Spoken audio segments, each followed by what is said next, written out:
Want to learn how to get a business analyst job? What a business analyst job description is in the first place? Business analyst salary, business analyst interview questions, how to put together a business analyst resume, and overall how to become a business analyst. So what is a business analyst? In a previous video, we talked about all the different crucial types of business bias in the workplace, and I mentioned that I'd go into a deep dive on each type of bias. So today, I'm going to talk about unlocking the power of confirmation bias. 9 fascinating insights you need to know about confirmation bias. So we want to talk about critical thinking and the psychology of bias. The first key insight about confirmation bias is selective attention, and that is confirmation bias affects our attention by making us selectively notice things. We selectively notice information that aligns with our pre-existing beliefs.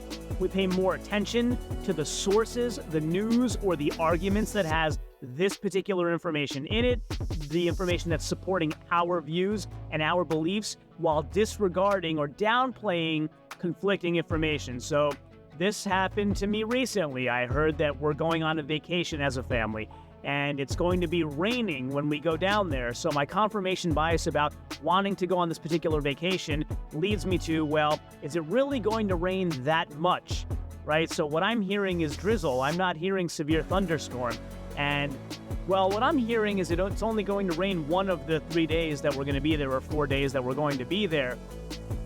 So not a big deal. So again, confirmation bias is selective attention. Oh, no. I hear what I want to hear.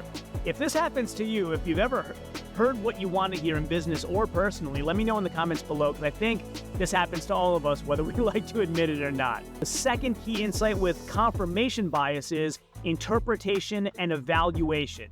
So confirmation bias affects how we interpret and how we evaluate information. We tend to interpret ambiguous evidence in a way that's not ambiguous to us. It makes perfect sense and supports the argument that we're trying to make. Let's say you want to go to a restaurant and you have a certain budget in mind, and this is the budget you want to stick to, but there's a special on the menu. And the special arrives, and you hear that there may be an upcharge. You don't even want to hear it. It's your favorite food in the world, but you don't even want to hear it because you have a budget in mind and you weren't going to spend more than that. Turns out the special was $1 more, but you didn't want to hear it. If you had, you may have made a different decision. So examples in business pop up like this all the time. That's interpretation and evaluation of our information. Key insight number 3 regarding confirmation bias is cherry picking. So people often actively seek information that supports their beliefs, actively searching for evidence that confirms that what they already think is true. And if they don't find any, they're going to keep searching and casting aside all the information until they do find something. This is called cherry picking, and this is a key aspect of confirmation bias. So in that airline example I've always given, the pilot is seeking out where the lights are on the ground. So the pilot's always expecting the ground lights to be on the runway. In the particular case of this incident that I mentioned on previous videos, they were on the taxiway. But as the plane's approaching, the pilot's mind is thinking, I'm expecting lights, find the lights, right? So this is cherry picking. I want to look for lights instead of looking for the radio to confirm with air traffic control whether I'm aligned correctly. So this is what cherry picking involves with confirmation bias. So if you've stuck with me this far through the video, I hope you're getting some great value and want to be notified every time I drop the next piece of training in this series. Go ahead and subscribe to How to Be a Business Analyst below and click that bell button for all notifications. Once you've done that, drop me a comment in the comments below letting me know that you subscribed, and I'll go ahead and try to answer all of those comments personally. Biased memory is the 4th key aspect of confirmation bias, and that is remembering things in a way that supports the tale that you want to tell. And so I found myself recently often telling the story about when I was a kid and we had a large dog in the house and how it jumped through both panes of glass to attack the garbage man who she thought was a threat to the house and didn't realize was just someone taking the garbage away. She didn't bite him or anything, but she pinned him in place until the dog was told to release him and so forth. And I keep thinking through my mind, is this how it really happened? Did the dog really fly through the air? Maybe she did, or maybe I want my story to sound fantastic. I'm not sure. So we have to be sure to try to avoid a biased memory, especially in business situations, where you work with customers who you work with over and over again on a yearly or quarterly basis to provide new or enhanced solutions to them. If you have a negative experience with that customer, you want to move on from that and start clean on the next project and not have a biased memory in terms of we had a difference of opinion on this particular data point, so I don't like working with this person. A biased memory can cause confirmation bias that we may or may not enjoy working with someone and push us in a direction that really won't be fruitful for the relationship going forward. The fifth key aspect of confirmation bias is polarization. So this is formation of echo chambers. So when people surround themselves with, they often refer to it as yes men. Yes, yes, yes, yes.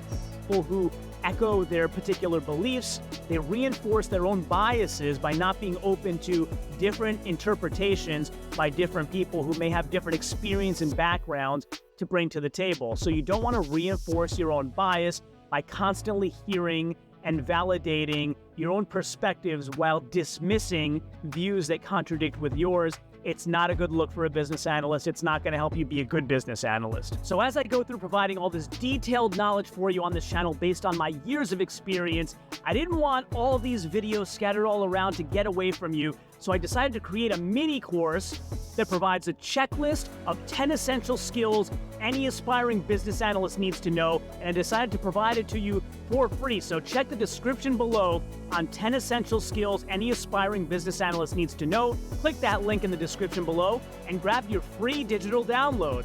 Enjoy. The sixth key aspect of confirmation bias is its influence on decision making. So confirmation bias can lead us to make decisions on information that favors or supports the point that we're trying to make or our preferred opinion, while neglecting or dismissing any other information that's around us. So not only are we interpreting the information potentially incorrectly, but we're moving forward with action items that may be the wrong action items because they're the ones that we favor due to our confirmation bias. So for example, if I've worked on a project with a particular scope, we're adding 5 KPIs to a set of 16 dashboards, and I know that every time that project should take 6 months to implement, and the customer comes with a new requirement that may be super valuable for them and make them very excited, but I know it'll add 3 months to the project, I may steer them in a direction that makes them forget that they have those requirements or push them to last. Let them know, okay, we'll add those in at the end when we've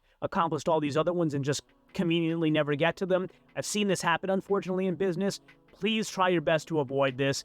Your customers are people that you should be supporting with your best work and your best experience and not letting confirmation bias influence your decision-making. Decision-making should be done with all of the available data and perspectives at hand for the most fruitful outcome for all parties. Seventh key aspect of confirmation bias is overconfidence. So if you're constantly using confirmation bias to confirm preconceived notions that you may have, and you're surrounded by a group of people with similar interpretations as yours, you may start coming to the conclusion of, well, look at this, I'm right all the time, and get an overconfidence to the point that when you get new requirements, you feel like they should be handled in the same way, and this can often be the wrong path that can cause projects to go downhill quickly. And so key aspect number 8 of confirmation bias is how to overcome it. So overcoming confirmation biases is done by recognizing that it's there in the first place, which may be difficult for some folks who are used to these implicit situations happening in their head, but you want to mitigate confirmation bias because it's crucial for critical thinking and for your decision-making during your potentially high-dollar projects that have lots of impact on businesses for your customers. So some strategies to overcome confirmation bias are seeking out diverse perspectives from all of the people who are involved in the conversations, engaging in open dialogue, open-minded discussions, and actively searching for contradictory evidence. So rather than trying to search for evidence that confirms your point of view, actively search for evidence that discourages your point of view and see if there's any compelling information of that nature out there. I know that's a tough sort of change in mindset for a lot of us, but it can be very valuable going forward when trying to overcome confirmation bias. Hey, so one more quick tip for you. If you're thinking, hey, I have a great career too where I can share all these insights on the internet, how do I do that? I have a couple great links for you in the description below. One is Make Money Matt, who teaches how to monetize your skills and abilities online better than almost anybody I've found. And the second one is Teachable, a platform where you can create your very own online courses. Check the links out in the description below. And then key aspect number 9 of confirmation bias is its impact in various different situations. So let's talk a bit about the impact. Confirmation bias can manifest itself in various domains, including politics, religion, science, personal relationships. So generally speaking, in business situations, you want to try to avoid these topics. You're trying to solve a business problem, not bring up why your politics differing from mine should affect how we create a software solution for you. So